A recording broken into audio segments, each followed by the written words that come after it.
네, 성도 여러분 안녕하셨습니까? 또 화요 저녁 이제 오늘 빌립보서 연구 이제 마지막 시간인데요. 미리 좀 광고 드리겠습니다. 오늘 이 시간으로 이제 빌립보서 모든 연구가 마치고요.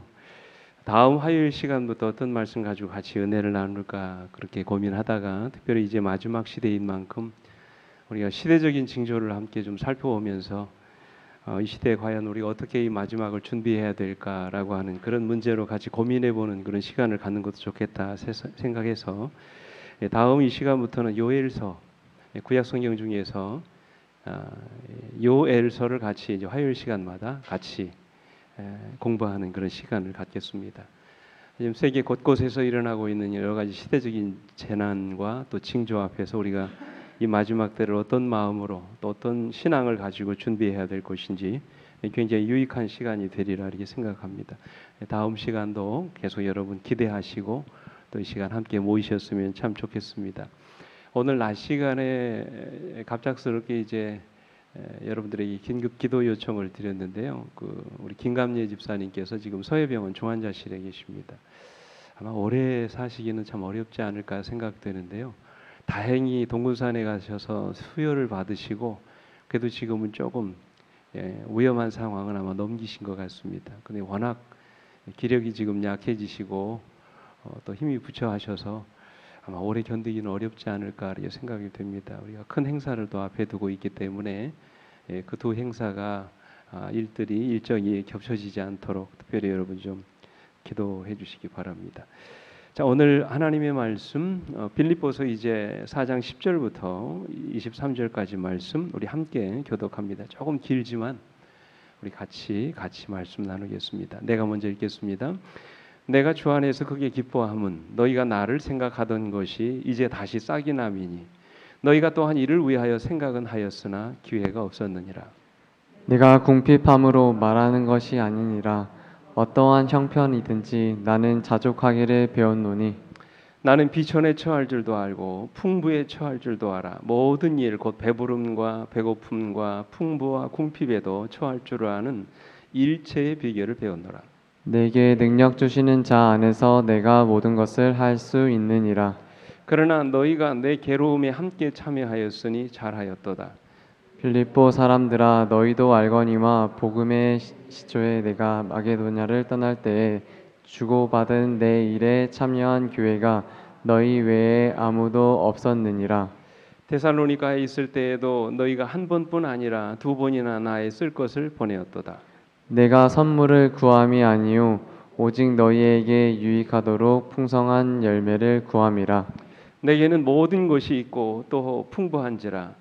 에바브로디도 편에 너희가 준 것을 받음으로 내가 풍족하니 이는 받으실 만한 향기로운 제물이요 하나님을 기쁘시게 한 것이라. 나의 하나님이 그리스도 예수 안에서 영광 가운데 그 풍성한 대로 너희 모든 쓸 것을 채우시리라. 하나님 곧 우리 아버지께 세세 무궁하도록 영광을 돌릴지어다. 아멘. 그리스도 예수 안에 있는 성도에게 각각 문안하라. 나와 함께 있는 형제들이 너희에게 문안하고 모든 성도들이 너희에게 문안하되 특별히 가이사의 집 사람들 중 몇이니라. 주 예수 그리스도의 은혜가 너희 심령에 있을지어다. 아멘. 오늘 제목이 뭐예요? 기쁨의 결론입니다. 빌립보서를 이제 마무리하는 시간입니다. 그동안 우리는 빌립보서를 통해서 오늘 우리가 그리스도 안에서 누리는 기쁨이 무엇인지를 배웠습니다. 우리 첫 번째 시간부터 그 공부한 내용들을 좀 공부하면 잠깐 좀 복습을 하면 첫 시간에는 뭐에 대해서 배웠어요? 기쁨의 근원이 뭔지. 오늘 여러분과 저의 삶의 기쁨의 근원이 무엇이었습니까?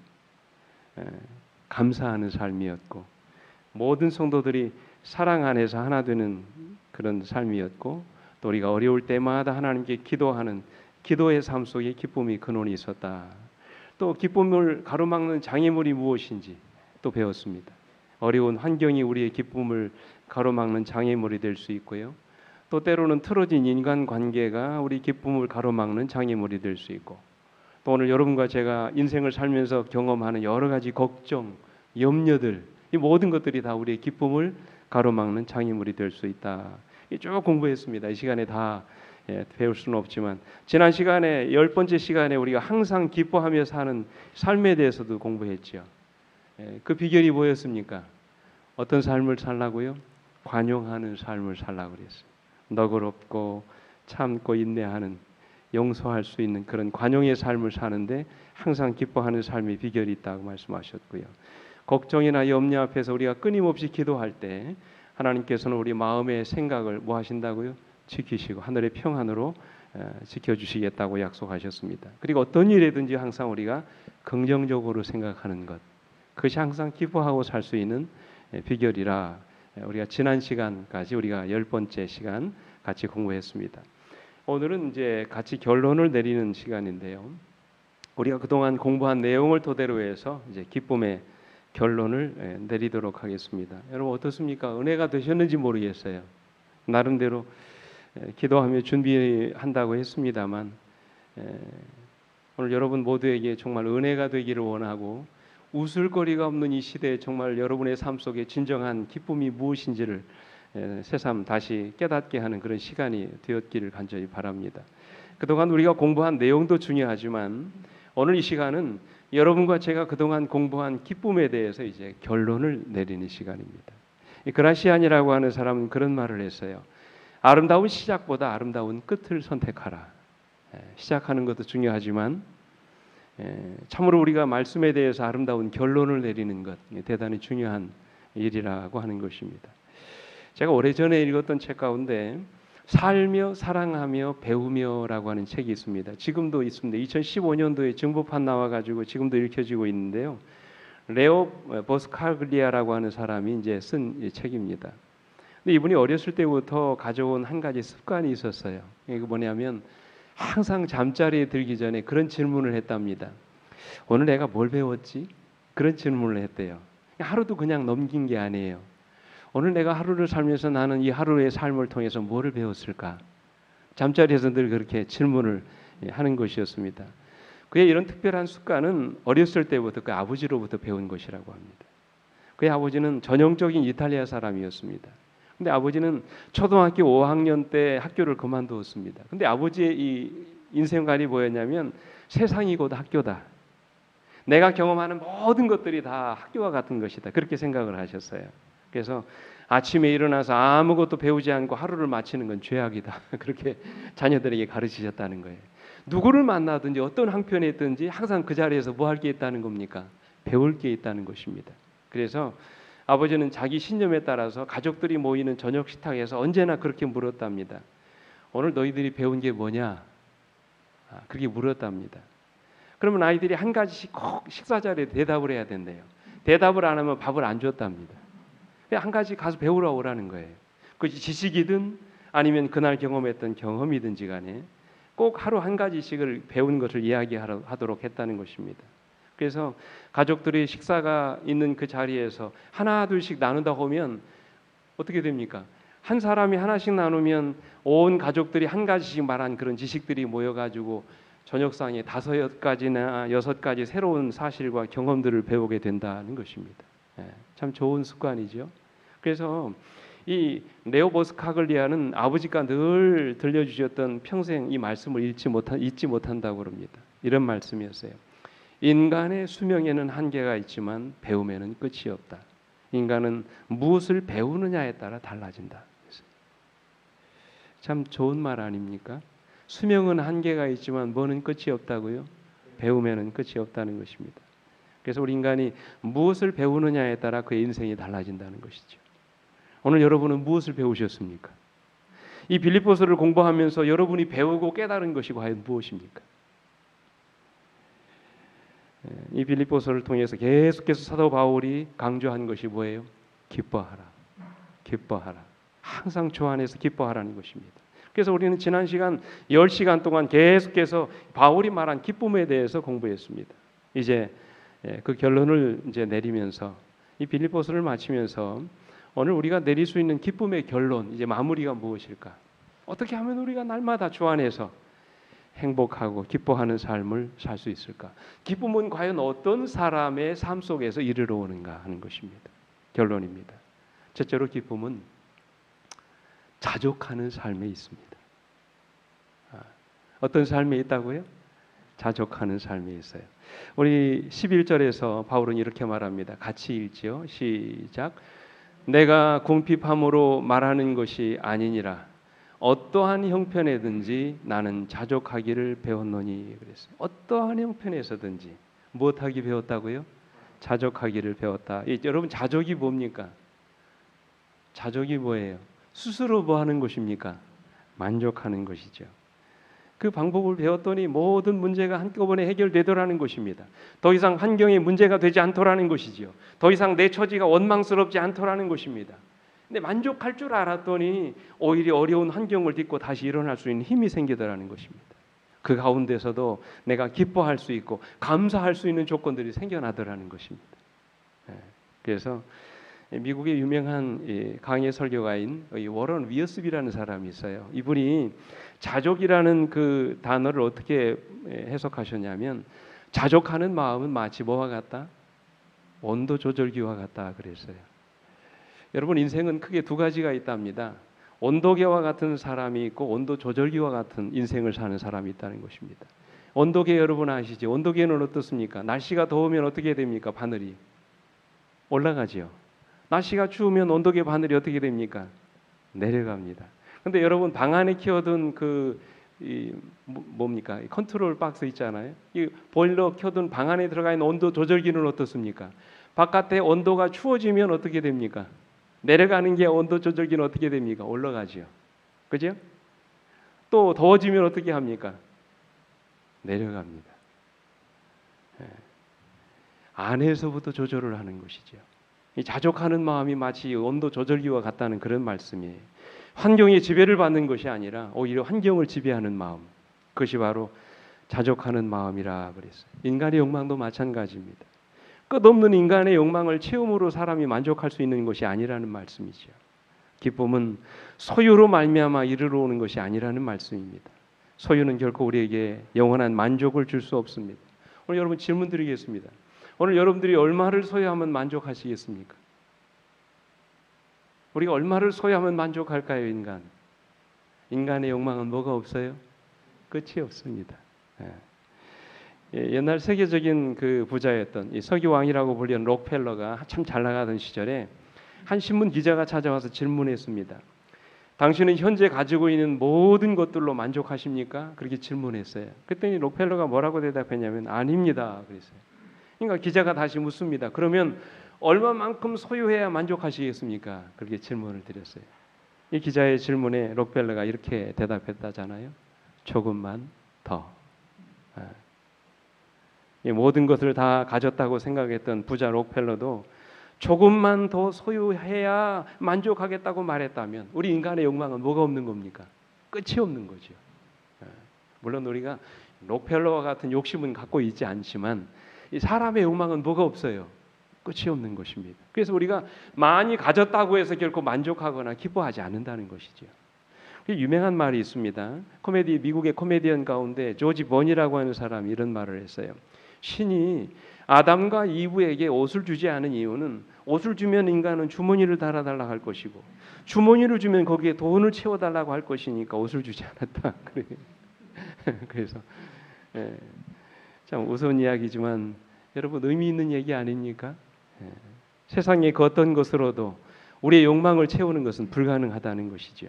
인간은 결코 자신의 욕망을 채움으로 만족할 수 없는 그런 존재라는 것입니다. 그렇다면 이 문제를 어떻게 해결해야 될까요? 오늘 성경은 뭐하라고 말씀하세요? 자족하라고 말씀하세요. 주어진 것으로 인하여 감사할 수 있는 마음을 가져야 된다는 그런 말씀이에요. 끝없는 자신의 욕망으로 채움으로 만족해지는 것이 아니라 자신의 끝없는 욕망을 다스림으로 만족할 수 있어야 된다는 그런 말씀이에요. 그것이 바로 자족하는 마음입니다. 바울이 예수님을 만나고 나서 한평생 그가 추구했던 삶의 모습이 바로 이런 자족하는 마음이었습니다. 그래서 11절 말씀을 다시 보면 내가 궁핍함으로 말하는 것이 아니라 어떠한 형편에든지 나는 자족하기를 배웠노니라고 그랬어요. 이 배웠다라는 말이 무슨 말입니까? 누군가로부터 가르침을 받았다는 거죠. 아니면 내가 스스로 내 삶을 통해서 터득하게 됐다는 그런 말이에요. 그래서 이어지는 13절에 보면 내게 능력 주시는 자 안에서 뭐 한다고요? 내가 모든 일을 할 수 있다 그랬어요. 굉장히 중요한 말입니다. 근데 이 말이 가장 많은 그리스도인들로부터 오해를 받습니다. 이 말씀을 이렇게 제대로 이해하는 사람들이 그렇게 많지 않습니다. 심지어 믿는 사람들까지도 이 구절에 대해서 상당히 오해하고 있는 구절입니다. 여러분, 이 말씀의 의미가 뭘까요? 내게 능력 주시는 자 안에서 내가 모든 일을 할 수 있느니라. 이 말씀의 의미가 뭘까요? 여러분 아십니까? 내 삶이 경제적으로 아무리 가난하고 어려워도 내게 능력 주시는 하나님을 믿고 의지하면 나의 가난이 당장에 부유로 바뀌어진다는 그런 말일까요? 내가 궁핍한 중에 있더라도 하나님을 끝까지 믿고 의지하면 하나님이 나를 풍요롭게 하신다는 그런 말이에요? 아닙니다. 결코 그런 말이 아니에요. 오히려 그 반대 의미를 가지고 있습니다. 근데 많은 사람들이 그런 식으로 오해합니다. 앞에 구절을 읽으면 우리가 그 본문의 말씀을 오해하지 않게 됩니다. 12절 말씀 보십시오. 같이 읽어보겠습니다. 시작. 나는 비천에 처할 줄도 알고 풍부에 처할 줄도 알아. 모든 일, 곧 배부름과 배고픔과 풍부와 궁핍에 처할 줄도 아는 일체의 비결을 배웠노라. 그랬어요. 여러분 한번 잠깐만히 묵상해 보십시오. 이 말씀이 무슨 뜻입니까? 한번 여러분 생각해 보세요. 여러분 인생을 돌이켜보라는 것이죠. 인생을 살다 보면 건강할 때도 있지만 병약할 때도 있습니다. 그렇죠? 부유할 때도 있지만 어떤 때도 있습니까? 가난할 때도 있습니다. 행복한 순간도 있지만 그렇지 못한 때도 있습니다. 이때 우리가 능력 주시는 자 안에서 모든 것을 할 수가 있다는 말은 당장의 질병에서 회복되어 건강하게 된다는 그런 말이 아니에요. 배고픔이 변하여 배부르게 된다는 그런 말도 아닙니다. 우리의 가난이 변해서 부자가 된다는 말, 그런 말도 아니에요. 물론 그럴 수도 있지요. 그러나 오늘 본문이 강조하고 있는 이 말씀의 의미는 건강할 때나 병약할 때를 물어나고 언제든지 만족해하고 감사할 수 있는 법을 배웠다는 것입니다. 배부를 때나 배고플 때를 막론하고 언제나 그저 있는 것으로 감사하고 기뻐할 수 있는 그런 비결을 배웠다는 것입니다. 다시 말해서 바울이 어떠한 환경에서든지 하나님께 감사하고 자족할 수 있는 그런 법을 배웠다는 그런 의미예요. 어떻게 그런 일이 가능합니까? 내게 능력 주시는 자 안에서 우리가 그 일을 할 수 있다는 말씀이에요. 내게 능력 주시는 자가 누굽니까? 오늘 여러분들에게 능력 주시는 분이 누구예요? 예수 그리스도시죠. 전능하신 하나님이십니다. 나를 위해 죽으시고 부활하신 예수님, 육신을 입고 이 땅에 오시는 하나님, 나를 위해 당신의 목숨까지도 아낌없이 내어주시고 죽기까지 나를 사랑하신 그분이 우리로 하여금 이 모든 환경과 가난과 궁핍을 넘어서 어떤 환경 속에서도 항상 하나님께 감사할 수 있는 힘과 능력을 오늘 우리 모두에게 주신다는 그런 말씀이에요. 그래서 우리가 주님 안에서 기뻐할 수 있게 되는 것입니다. 어떠한 환경에서든지 하나님께 감사하고 기뻐할 수 있는 그런 삶을 살게 된다는 그런 말씀이에요. 환경이 변하지 않는다 할지라도, 내가 끊임없이 가난을 경험한다 할지라도, 내가 지금 병약한 가운데 있다 할지라도 우리는 주님 안에서 얼마든지 감사할 수 있다는 것입니다. 옛날에 백성을 아주 극진히 보살피는 한 선한 왕이 있었습니다. 옛날 우리나라도 그랬지만 이 왕이 어느 날 주기적으로 변장을 하고 백성들이 사는 민가로 내려가서 그들이 사는 모습을 지켜보곤 했습니다. 어느 날 왕은 허름한 옷을 차려입고 대중 목욕탕을 갔습니다. 많은 사람들이 탕 안에 몸을 담그고 피로를 푸는 한편 서로 대화를 나누면서 목욕을 즐기고 있었습니다. 그런데 이 목욕물은 지하에 설치된 화로에 의해서 데워지고 있는데 편안하게 앉아서 자기가 목욕을 하다 보니까 이 물을 데우는 사람은 얼마나 고생할까 그런 생각이 드는 거예요. 그래서 그가 누가 그 일을 하나 궁금해가지고 지하실로 내려가서 화부를 만나게 됐습니다. 왕은 그 자리에서 잠시도 쉬지 않고 불을 지피는 그 화부를 만나 그와 함께 밥을 나눠 먹기도 하고 여러 가지 이야기를 나누면서 친해지기 시작했습니다. 근데 화부는 그가 누군지를 몰라요. 왕인지 모르는 것입니다. 그렇게 날마다 왕은 화부를 찾아갔습니다. 이윽고 이 화부는 이 낯선 방문객에 대해서 무한한 애정을 느끼게 됐습니다. 어느 누구도 찾아오지 않던 지하실로 내려와서 자신에게 그토록 많은 관심과 애정을 가져준 이 사람이 너무나 고마웠습니다. 그러던 어느 날 왕은 자신의 정체를 이제 화부에게 밝혔습니다. 그리고는 왕이 내심 그런 생각을 했어요. 그동안 내가 이 화부와 싸운 우정을 빌미로 혹시라도 이 화부가 나에게 무리한 부탁을 하진 않을까 그런 걱정을 하면서 혹시라도 자네가 원하는 것이 있다면 무엇이든지 말해보라고 내가 들어주겠노라고 그렇게 얘기했습니다. 그때 이 화부가 이 선한 왕을 바라보면서 이렇게 말을 했다고 합니다. 폐하, 편안한 궁궐을 놔두시고 저를 만나시기 위해서 이처럼 더럽고 추한 곳을 방문하시다니 저는 몸둘 바를 모르겠습니다. 더구나 거친 음식도 함께 드시면서 제게 진정으로 각별한 관심을 보여주셨습니다. 이미 저는 너무나 훌륭한 선물을 폐하로부터 받았습니다. 폐하, 자신을 저에게 주셨으니까요. 더 이상 바랄 것이 없다는 것이지요. 왜요? 누구를 주셨으니까? 폐하 당신 자신을 나에게 주셨으니까. 사랑하는 우리 성도 여러분, 이미 주님은 그분 안에서 우리 모두에게 모든 것을 주셨음을 여러분 기억하시게 되기를 간절히 바랍니다. 그분은 우리에게 구원을 베풀어 주셨을 뿐만 아니라 죽음 이후에 확실한 소망을 주셨습니다. 거칠고 험난한 인생길에서 언제나 우리와 함께 하시겠다고 약속해 주셨습니다. 그리고 오늘 여러분과 저를 영원한 아버지의 나라로 인도해 주시겠다고 약속해 주셨습니다. 때로 힘들고 지쳐서 쓰러지고 넘어질지라도 오늘 여러분들에게 다시 일어날 수 있는 힘과 믿음을 주시겠다고 여러분 약속해 주셨습니다. 여러분 그렇다면 우리가 예수 그리스도 그분만으로 감사할 수 있지 않겠습니까? 예수 그리스도 그분 때문에 오늘 여러분과 제가 기뻐해야 되지 않을까요? 아무것도 없는 것 같지만 사실 여러분 예수 그리스도라고 하는 망원경을 통해서 보게 되면 우리는 세상의 모든 것을 가진 사람들이 그렇지 않습니까? 그래서 바울은 고린도후서 6장 9절로 10절에서 이렇게 고백했습니다. 같이 읽겠습니다. 시작.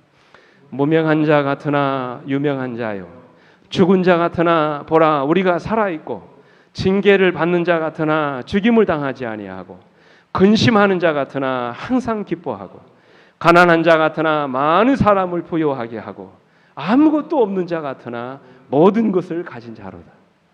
여러분 그렇지 않습니까? 오늘 이것이 여러분과 저 아닙니까? 오늘 예수 그리스도 안에서 여러분과 저는 이 세상의 모든 것을 가진 사람들이 감사할 수 있는 것이죠. 그래서 영감의 글의 선자는 이렇게 말씀하셨어요. 죄인이 누구를 바라볼 때? 구세주를 바라볼 때 그는 소망과 보상과 기쁨을 찾게 된다. 사랑하는 우리 성도 여러분, 진정 기쁨의 삶을 살아가기를 원하십니까? 우리의 기쁨과 소망은 오직 예수 그리스도 그분 안에 있음을 꼭 기억하시게 되기를 간절히 바랍니다. 우리 모두 주님 안에서 자족하는 삶을 살게 되시기를 간절히 바랍니다.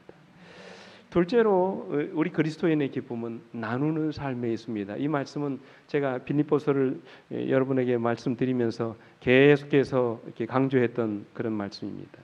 기쁨의 삶을 위해서 우리가 배워야 될 가장 중요한 비결 가운데 하나가 있다면 그것은 나누는 삶이라는 것이죠. 나누는 자에게 하늘의 기쁨이 주어진다고 말씀을 하셨어요. 오히려 받는 기쁨보다도 나누는 기쁨이 더 크다고 말씀을 하셨어요. 여러분 그렇습니까 진정? 안 그러신가 보네. 여기 테레사 수녀가 그런 말을 했죠. 제가 예전에 한번 설교 시간에 들은 기억이 납니다만 같이 한번 읽어볼까요? 시작. 남들에게 섬김을 받고 대접을 받을 때 거기에는 인간적인 기쁨이 있다. 그러나 내가 이웃을 섬길 때 거기에는 신적인 기쁨이 있다. 여러분 그런 것 같아요. 오히려 내가 받을 때보다 뭐 할 때요? 나누고 줄 때 더 큰 기쁨이 우리 그리스도인에게 있다는 것입니다. 그래서 우리가 세상을 살며 진정한 기쁨을 경험하기 위해서는 더 많이 뭐 하는 삶?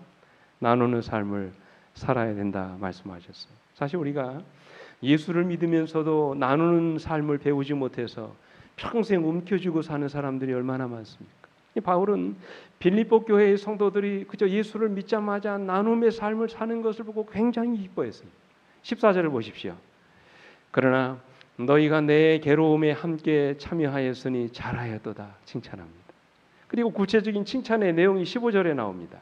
빌립보 사람들아 너희도 알거니와 복음의 시초에 내가 마게도니아를 떠날 때 주고받는 내 일에 참여한 교회가 너희 외에 아무도 없었느니라 그랬어요. 이 주고받는 일이 뭘까요? 여러분 이 말씀을 주목해 보시기 바랍니다. 바울은 마게도니아의 빌립보라는 도시를 찾아와서 그 지역의 사람들에게 복음을 전했습니다. 그들은 복음을 듣고 굉장히 기뻐했습니다. 그러나 그들은 복음의 수혜자가 된 것으로 만족하지 않았습니다. 그들은 이렇게 받은 축복을 즉각적으로 나누는 삶을 살기 시작했습니다.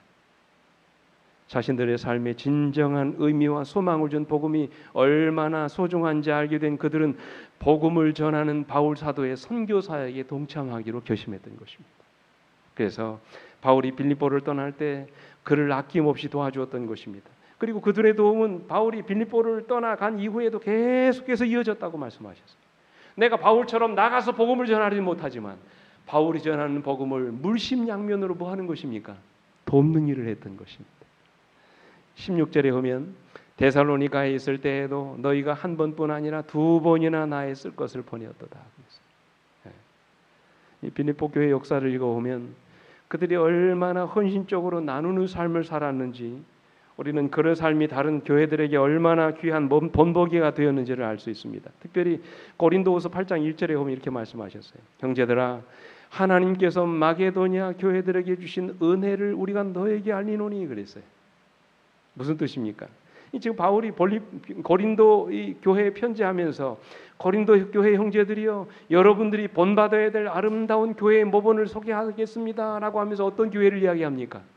마게도니아 교회를 이야기합니다. 이 마게도니아에 있는 교회 어떤 교회일까요? 그때 마게도니아의 중심 도시가 어디입니까? 빌립보예요, 여러분. 이해되시겠습니까? 네. 이 빌립보 교회가 그 마게도니아 교회의 중심 역할을 했던 곳입니다. 그러므로 마게도니아 교회들이란 대표적으로 빌립보 교회를 지칭하는 그런 말이라고 하는 것입니다. 그 당시 어떤 일이 있었습니까? 우리 고린도서에 보면 그 당시 예루살렘 교회에 큰 기근이 시작되면서 많은 그리스도인들이 굶고 있다는 소식을 들었습니다. 그때 제일 먼저 민감하게 반응을 보였던 교회가 어떤 교회입니까? 이 빌립보 교회를 포함한 마게도니아에 있는 교회들이었다는 것입니다. 그들은 즉각적으로 구제 헌금을 보냈습니다. 그런데 여러분, 그들이 어떤 형편에서 이런 구제 헌금에 동참했었는지 한번 보십시오. 고린도후서 8장 2절에 환난의 많은 시련 가운데서 그들의 넘치는 기쁨과, 그 다음 말씀 보세요. 극심한 무엇이요? 가난이 그들의 풍성한 연보를 넘치도록 하게 하였다고 그랬습니다. 저는 이 구절을 읽을 때마다 굉장한 은혜를 받습니다. 그들이 환난에 많은 시련을 당했다고 그랬습니다. 한두 가지가 아니라 많은 시련들이 그들을 괴롭히고 있었다고 그랬습니다. 뿐만 아니라 그들은 극심한 뭐를 경험하고 있었다고요? 가난을 경험하고 있었다고 그랬습니다. 그런 가운데도 그들의 극심한 가난이 그들로 하여금 뭐를 넘치도록 하게 했다고요? 풍성한 연보를 넘치도록 하게 했다고 그랬어요. 어떻게 이런 일이 가능할까요? 그렇게 많은 시련과 환난 가운데 있는 그들이 어떻게 넘치도록 헌금을 할 수 있었겠습니까? 나도 가난한데, 생각해 보십시오. 나도 가난한데 어떻게 풍성한 연보를 드릴 수 있느냐는 말이에요. 나도 어려운데 어떻게 나보다 더 어려운 사람을 도와줄 수 있느냐는 그런 말이에요. 가진 것이 있어야 도와주지요. 나눌 것이 있어야 나누지 않겠습니까? 이것은 도저히 납득이 가지 않은 그런 말입니다. 그러나 마게도니아 신자들은 그들의 극심한 가난이 저희로 더 풍성한 연보를 넘치도록 하게 했다고 그랬어요. 그 비결이 뭘까요? 그 이유가 무엇입니까? 그들이 극심한 가난 중에서도 풍성한 연보로 그들을 도울 수 있었던 가장 중요한 이유는 그들도 동일한 어려움을 경험한 사람들이었기 때문에 그렇습니다. 그들과 같은 아픔을 경험한 사람들이었기 때문입니다.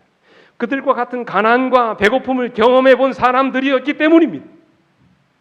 그래서 그들은 그 누구보다도 더 적극적으로 그들을 도우려고 했던 것입니다. 이건요, 경험해 보지 않은 사람은 모릅니다. 우리의 속담에 뭐 과부심정은 누가 한다고 그런 말씀도 있지 않아요? 내가 그런 가난과 배고픔을 경험해 봤기 때문에 그들의 가난과 배고픔을 보면서 그들이 견딜 수가 없었던 것입니다. 그래서 그들의 극심한 가난이 뭐하게 한 거예요? 풍성한 연보를 하게 만들었던 것입니다. 그렇습니다, 여러분. 그들이 그토록 풍성한 연보를 드릴 수 있었던 이유는 결국 풍족하기 때문도, 잘 먹고 잘 입고 잘 살기 때문도 아니었다는 것입니다. 그들도 비록 힘들고 어려웠지만 그들의 고통을 이미 경험해 본 사람들이었기에 그토록 힘들고 어려운 가운데서도 풍성한 헌금을 드릴 수 있었던 것입니다. 한 재미있는 이야기가 있어요. 그 루마니아에서 평생 복음을 전했던 리차드 범브란트라고 하는 목사님이 있습니다. 이 목사님의 일화에 그런 이야기가 나와요. 전쟁 동안에 루마니아에서 목회를 할 때 얼마나 가난했겠습니까? 전쟁 중이니까. 목사님이 입을 옷이 없어서 단벌 신사였답니다. 그래가지고 한 벌을 막 30-40년씩 막 입으니까 얼마나 때가 끼고 꼬깃꼬깃하고 막 터지고 그런 일이 양복이 됐는지. 그래서 안 되겠다 싶어서 마음 먹고 몇 달치 월급을 모아가지고 양복 한 벌을 샀답니다. 그래서 어느 날 아침 가정 예배 시간에 이제 말씀을 읽는데 그날 읽은 말씀이 누가복음 3장 11절이었어요. 11절에 무슨 말씀이 나오냐면 옷 두 벌 있는 자는 옷 없는 자에게 나눠줄 것이요라는 그런 말씀이었어요. 아침 예배를 드리는데 그 말씀이 나오는 거예요. 근데 그 말씀을 듣던 4살 된 그 딸아이가 아빠 말씀을 딱 가로채더니 그러더랍니다. 아빠는 지금 양복 2벌 있잖아요. 그러니까 한 벌 누더기 양복을 입은 아무개 형제님에게 좀 나눠주세요 그러더래요. 그래서 범브란트 목사님 황당해가지고 그래 나도 이거 30년 있다가 겨우 하나 새로 사 입은 건데 그 어떤 거 줄까 그랬더니 이 딸아이가 하는 말이 그런 말을 하더랍니다. 물론 새 것을 주셔야지요. 하나님은 언제나 제일 좋은 것을 주시니까요. 참 어려운 결정이었지만 목사님은 그날 딸아이의 말을 따라 자기가 아끼고 참 절약해서 산 그 양복을 그 형제에게 나누어 주었다고 하는 것입니다. 근데 놀랍게도요. 그 전쟁이 끝날 때까지 하나님께서 리차드 범브란트 목사님이 모든 먹거리와 입을거리를 다 책임져 주시더라는 것이죠. 그래서 여러분 빌립보 교회에게 보내는 이 편지에서 바울은 이렇게 말합니다. 내가 선물을 구함이 아니요 오직 너에게 유익하도록 풍성한 열매를 구함이라. 이 말씀을 우리 쉬운 성경에서 이렇게 번역했어요. 여러분들로부터 뭔가 선물을 기대하고 말하는 것이 아니라 내게 베푸는 큰 기쁨이 여러분 가운데 차고 넘치기를 원합니다. 그런 말씀이에요. 그리고 이어서 18절로 19절에 보면 내게는 모든 것이 있고 또 풍부한지라 에바브로 디도편에 너희가 준 것을 받음으로 내가 풍족하니 이는 받으실 만한 향기로운 제물이요 하나님을 기쁘시게 한 것이라. 나의 하나님이 그리스도 예수 안에서 영광 가운데 그 풍성한 대로 너희 모든 쓸 것을 뭐 하신다고요? 채우시리라. 나눠도 아까 범브란트 목사님처럼 하나님께서 그 모든 것들을 다 뭐 하신다고요? 채워주신다고 말씀을 하십니다. 그래서 영감의 글은 이렇게 말씀하십니다. 같이 한번 읽어볼까요? 시작. 행복을 누리려면 우리는 다른 이들을 행복하게 해야 한다. 우리의 재물, 우리의 재능, 우리의 애정을 감사함으로 그리스도께 바치는 것은 훌륭한 일이다. 그렇게 함으로 이 땅에서는 행복을, 이후로는 불멸의 영광을 발견하게 될 것이다. 아멘. 사랑하는 성도 여러분, 진정 기쁨의 삶을 살아가기를 원하십니까? 우리 주님처럼 더 많이 그리고 더 자주 나누고 베푸는 그런 인생을 살게 되시길 간절히 바랍니다. 우리가 누군가를 어떻게 하면 행복하게 만들면 우리는 더 큰 행복을 경험하게 될 것이라고 말씀을 하십니다. 이제 마지막으로 우리 그리스도인의 기쁨은 은혜 받는 삶에 있다고 말씀을 하세요. 내 삶에 하나님의 은혜가 임하시는 순간 우리는 이 세상에서 경험하지 못하는 기쁨을 누리게 된다는 그런 말씀이에요. 그래서 바울은 빌립보서를 마치면서 이렇게 고백하지요. 23절에 주 예수 그리스도의 은혜가 너희 심령에 있을지어다 그랬어요. 그러므로 우리는 하나님의 은혜를 사모하는 자들이 되셔야 합니다. 그리고 그 은혜가 우리에게 임하시도록 우리가 서로를 위해서 기도할 수 있는 그리스도인들이 되셔야 합니다. 이것은 목사들만 할 수 있는 권한이 아닙니다. 그리스도인들이라면 누구나 다 할 수 있는 권한이요 특권인 것입니다. 하나님이 아브라함을 부르시고 그를 뭘로 삼으셨어요? 복의 통로로 삼으셨다고 말씀하시잖아요. 여기 창세기 12장 3절에 너를 축복하는 자에게는 내가 복을 내리고 너를 저주하는 자에게는 내가 저주하리니 땅의 모든 족속이 너로 말미암아 복을 얻을 것이라고 말씀을 하셨어요. 여러분 아브라함이 우리 믿음의 조상이고 우리가 그의 믿음의 자녀들이라면 우리도 우리의 이웃을 축복하고 그들의 행복을 위해서 하늘의 복을 구할 수 있지 않겠습니까? 그러므로 우리는 믿음의 형제 자매들을 만날 때마다 서로를 위해서 기도해야 합니다. 형제여 당신을 축복합니다. 자매여 당신에게 하나님의 은혜가 임하시기를 기도합니다. 사랑하는 성도여 하나님의 평강이 당신과 함께 하시기를 소망합니다. 우리가 이 빌립보서를 마치면서 특별히 기쁨의 서신인 빌립보서가 축복으로 끝마치고 있다는 사실을 여러분 주목하셔야 돼요. 주 예수 그리스도의 은혜가 너희 심령에 있을지어다라고 바울이 축복하고 있습니다. 바울은 은혜의 소중함을 아는 사람이었습니다. 그래서 그의 편지를 보면 항상 은혜로 시작해서 은혜로 마무리하지 않습니까? 그는 예수 그리스도의 은혜로 구원받았고 하나님의 은혜로 기쁨과 평강 가운데 오늘을 살고 있었습니다. 그렇기 때문에 바울은 자신에게 놀라운 삶의 의미와 기쁨을 주었던 주 예수 그리스도의 은혜가 빌립보 교회의 성도들에게 항상 함께 하시기를 기도하고 있는 것입니다. 이제 말씀을 정리하면서 이처럼 우리가 하나님의 은혜를 느끼게 될 때 오늘 우리의 삶 속에 굉장한 뭐를 경험하는 거예요? 기쁨을 경험하게 되는 것입니다. 사랑받을 자격도 없는 죄인에게 베풀어 주시는 하나님의 사랑을 느끼게 될 때 우리는 거기서 주체할 수 없는 기쁨을 경험하게 됩니다. 오늘 여러분은 그런 은혜를 경험해 보셨나요?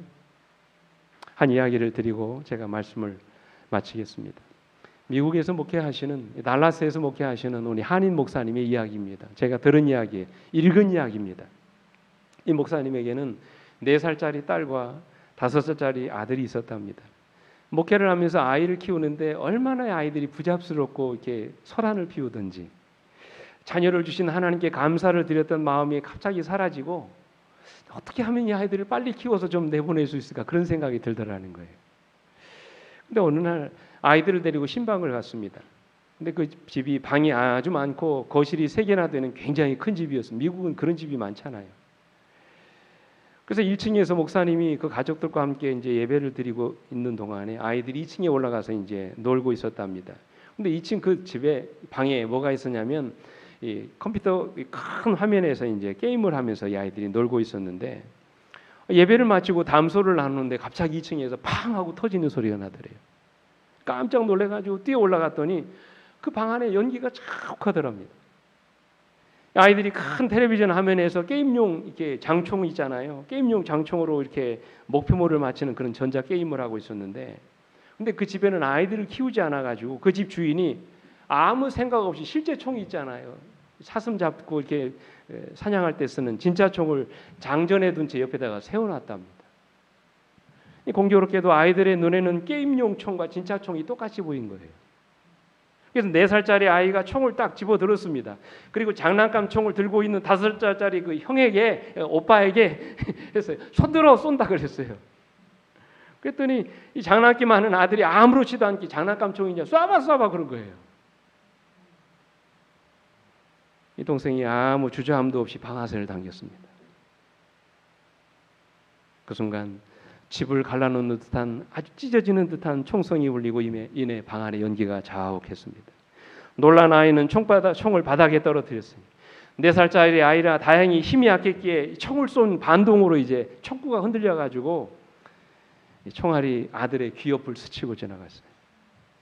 그것도 20발에 가까운 산탄총이었는데 참 하나님이 보호하셔서 한 발도 안 맞았다는 것이에요.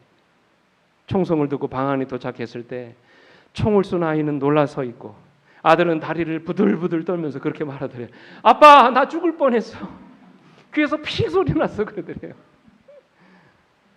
총알은 벽을 뚫고 나가 복도를 지나 건너방 벽까지 뚫고 들어갔고 그 가고 보니까 20발이나 밖에 있더라는 것이죠. 차를 타고 집으로 돌아오는 내내 아들이 살아있다는 것이 기적임을 느꼈답니다. 집에 도착해서 아들을 힘껏 끌어안았습니다. 그리고는 고백했습니다. 아들아, 사라져서 고마워.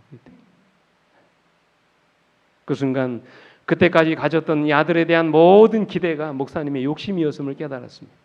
그냥 그 아이의 존재 자체가 감사하라는 사실을 알게 됐어요. 그날 사모님은 은행에 있는 전 재산 100만 원을 찾아가지고 감사헌금 봉투에 넣고 그 감사헌금 봉투에다가 이렇게 썼답니다. 하나님, 내 아이들이 살아있는 것만으로 감사합니다. 그것이면 충분합니다. 사랑하는 성도 여러분, 여러분 기억하십시오. 우리에게 새로운 은혜와 축복이 필요한 것이 아닙니다. 오늘 드리고 싶은 말씀의 결론이 그거예요. 빌립보서의 결론이 그것입니다.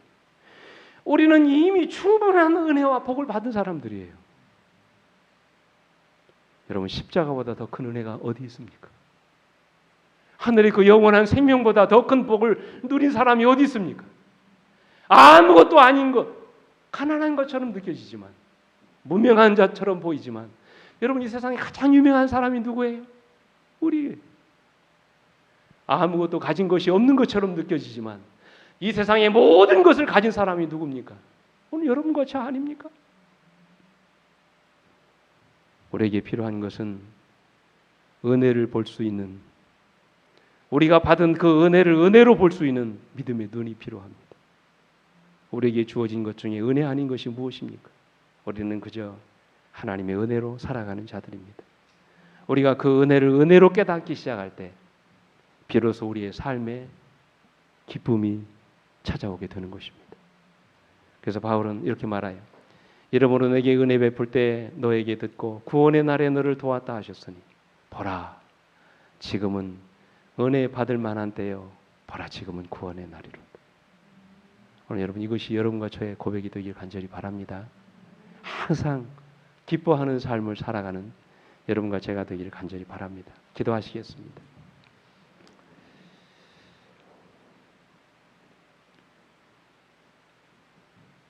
아버지, 오늘도 주님 안에서 우리가 얼마나 많은 축복을 받은 사람인지를 다시 한번 생각해 볼 수 있는 시간을 갖게 해주셔서 감사합니다.